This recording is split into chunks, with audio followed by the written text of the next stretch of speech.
Hi, Brooke. How are you doing today? Fine, thank you, and you? Very, very well. I got to tell you, I'm very proud of you because I thought I was the weird kid who was 10 years old in Billings, Montana, that was the only one that was in love with Mother Nature and this planet. And to read about you and to see what you're doing, we can do this, Brooke. We can get everybody that's in your age group and my age group to really start taking better care of this planet. Yes, we really can, and that's the main aim of my TV show. Where does it begin? Because, some people think that they're doing good just by recycling things. I mean, I realize that's a start, but I planted 1,700 trees in this forest that I'm presently sitting in right now. We've got to start giving back to nature. Yes, we really do. So it all kind of started when I was 3 years old, and my dad used to take me on a lot of his adventures. And ever since I was 3, I'm just like, wow, this is such a cool job. I really want to do this for the wildlife. And then to put it on television on EarthXTV, my God, that's reaching out to the planet, Brooke. Yes, sir. What are you learning at your age about this planet? Because I'm going to be very honest with you, okay? I'm really worried about the effects of what's going on in other countries and how it's going to interfere with other people's atmospheres, wars and things like that. What are you feeling and what are you researching? I'm pretty much learning about what conservation means and what it is to be a conservationist. In every episode of mine, I meet an expert on that kind of animal that I'm doing an episode on, and always I leave that episode knowing more than I came in with. When you meet up with these conservationists, they bring their education, they bring their experiences. Do you find yourself being a student or a teacher? Because, I mean, you're in a place, having that TV show, I mean, you're in a place of being that teacher, Brooke. I definitely see myself as a student, but it's amazing to be able to meet all these amazing conservationists. Don't you love the passion that they have? I love the way that they will sit there and look at a simple stream or a simple animal. I will not kill a spider. I will not kill a poisonous snake. I believe they have a purpose and a plan on this planet. Yeah, even one person could study only one animal for their entire lives. Yeah. Imagine everything they know about that one animal. What is your animal? My animal is a wolf. What animal do you study? My favorite animal is a nudibranch. It's basically like a sea snail with no shell. They're absolutely beautiful, and you only find them in the most clean and amazing and healthy ecosystems and reefs.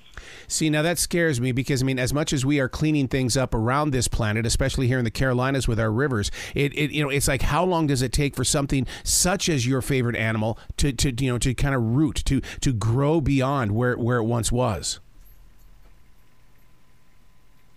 The scary thing is that most people don't even know that it exists. Yeah. And it's really sad because when they ask me what's my favorite animal, I tell them a nudibranch, and they don't even know what it is. Is that kind of weird for you? Because, I mean, I'll sit there and I'll go to Google right away, or I'll go to my animal book. I keep animal books with me at all times on my Kindle. My whole bedroom is like a zoo. You can go in there and leave with books and stuffed toys, and I've even got shark eggs in my room. My whole room is like a whole zoo or museum. Oh, my God. You and I, because if you walked into this studio right now, I have turtle shells. I have so many things because I believe the animals want to be seen in the the afterlife, the transition, because we can still carry their stories forward. Yeah, I wish you could see me and I could see you. But see, you and I, we are trained and we are born to help preserve what is going on with this planet. I love the fact that you're part of a television show. How do you prepare for going on to EarthXTV? Well, I really want to carry on with it as long as I possibly can. But my main thing that I really want to do when I'm older is a helicopter pilot. I've had that dream ever since I was about 4 or 5. And every time I get in a helicopter, I'm just like, wow, that could be a really, really cool job. And yet, Brooke, when you said helicopter pilot, I thought, no, she's going to the moon. She's going to be one of those people that's going to go to the moon, because this way you can see the entire planet and not just a section of a planet from a helicopter. Yeah, I want to be the one to fly the vet around and help make sure that he's in the perfect position to dart. And to me, that just sounds amazing. I don't know if you can hear it or not, but there's a huge thunderstorm that's taking place where I am. And I think that's so beautiful that you and I, who love nature so much, and nature outside this window is feeding the soil and all the animals. I mean, this moment is just so perfect right now. I love thunderstorms. Normally, when I was younger, I used to not like them at all. But now, if there's a thunderstorm outside my window, they actually bring life. And I just open my curtains and I just watch, and it makes me fall asleep. It's so beautiful. Brooke, do you write things down? I'm a daily writer. I take a lot of notes. Do you find yourself taking notes as well? Because what you're learning at your age is something that the future definitely needs. Yes, so I have a diary, and my dad never lets me leave home to one of my adventures without my diary. And every night before bed, I get at least 10 minutes to write down about my whole day in my diary. Because, I mean, that would be a pretty cool thing. I write down my age and the date, and then I do what episode I did. And, I mean, when I'm older, it's going to be pretty cool to look back and see what I did. Oh, absolutely. Absolutely. I always call it speaking to the future self, because what you experience in your moment of now really is a tool for later on, because we pick things up. It's like breadcrumbs. And I've also got the opportunity to inspire kids with my diary and my writing. Yeah, absolutely. Now, where can everybody? I don't want to say just children. Where can everybody to reach out there and find out more about you? Because this is just the beginning for you. You are going to become so huge in our everyday lives.